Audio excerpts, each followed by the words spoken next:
لوگوں کی یہ ہے کہ لوگ اپنے گھر کی بیٹیوں کی چوڑیاں بیچ کر بجلی کے بل ادا کرتے ہیں۔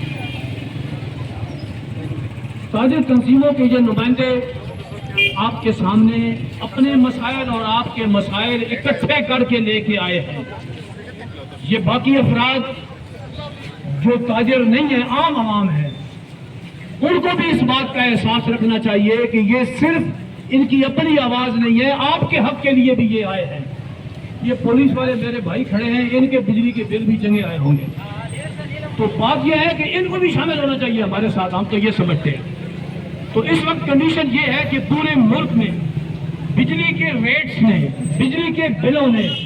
پوری قوم کی معیشت کو جکڑ رکھا ہے۔ ایک عام آدمی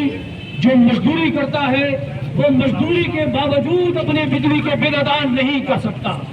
اپنے گھر کے اثاثات بیچ کر، اپنا مال و اسباب بیچ کر، ایون اس حد تک اپنی بیٹیوں کے جہیز بیچ کر وہ بل ادا کر رہے ہیں۔ ظلم کی حد ہے،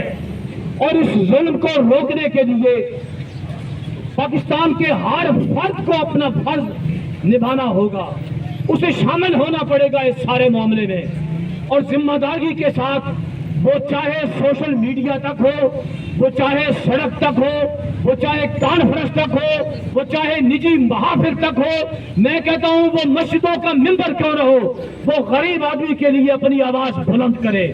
اور بجلی کے یہ ظالمانہ بل ان کو روکنے کے لیے